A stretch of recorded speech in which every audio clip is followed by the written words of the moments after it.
Now, is President Donald Trump an inscrutable poker player or just indecisive and politically naive? It's hard to tell. He keeps changing his mind on the big issues. Most recently, he said he won't brand China a currency manipulator after all. He's also changed tack on interest rates, the chairwoman of the Federal Reserve, and the list goes on, as Azhar Sukri reports. Many Trump watchers have been trawling through his 1987 book, The Art of the Deal, to decode his negotiating style. But for a more recent insight into the US president's seemingly erratic domestic, foreign and economic policies, his 2015 publication, Great Again: How to Fix Crippled America, offers an unequivocal statement as to why he does what he does. In it, he says, "I don't want people to know exactly what I'm doing or thinking. I like being unpredictable. It keeps them off balance." Viewed through that prism, his comments on China, for instance, shouldn't come as too much of a surprise. In an interview with the Wall Street Journal, he said, "They are not currency manipulators." That is a startling turnaround. Contrast that with what he repeatedly said about China and other major exporters during his campaign. Countries have taken advantage of the United States like never, ever, ever before. They're money manipulators, they're currency manipulators. China doesn't free trade with us, by the way, just so you know. Trump's U-turn drove the yuan to its biggest one-day gain against the US dollar in nearly 3 months, helped along by China's central bank.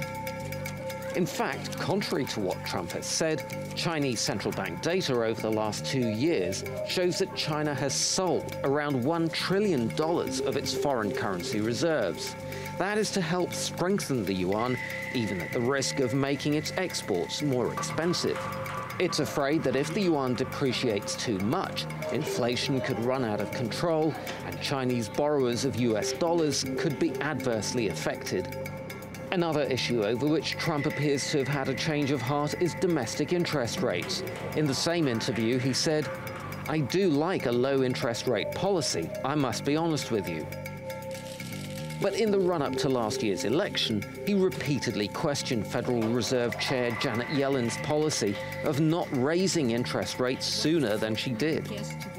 Janet Yellen should have raised the rates. She's not doing it because the Obama administration and the president doesn't want her to. During the campaign, he said he would most likely not appoint Yellen to another term once her tenure ends next year. But he now says he likes and respects Yellen and has left open the possibility that he will renominate her. If Trump's plan is to keep the world guessing as to what he's going to do next, it appears to be working. Azhar Sukri, TRT World. Well, I'm joined now by our editor-at-large, Craig Copetas. He is in Paris. There he is. Hello, Craig. Breaking news. Donald Trump says he will brand China a currency manipulator. No, I'm just kidding. Look, why did he change his mind in the first place, Craig? A lot of reasons behind that, I think.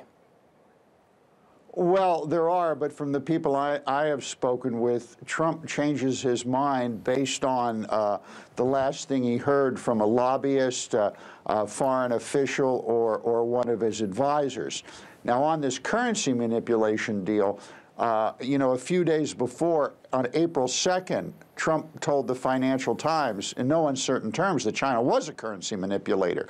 And then as he changes his mind again.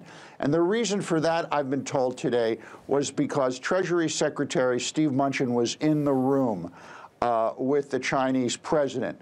And Mnuchin does not believe that China's a currency manipulator. He's a globalist. And so he influenced Trump's mind, and this is what the diplomatic corps is telling me is going on here. Trump's on a very steep learn-as-you-go curve. Okay. And is that the same problem with Yellen and interest rates and why we've seen this lack of consistency?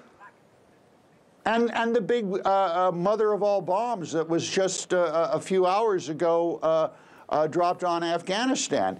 This is across the board. Now, the thing with North Korea is fascinating because at the dinner he had with President Xi, Trump said to him, hey, you guys really can control North Korea. You can do whatever you want. Now, we'll give you a good trade deal if you shut these guys down.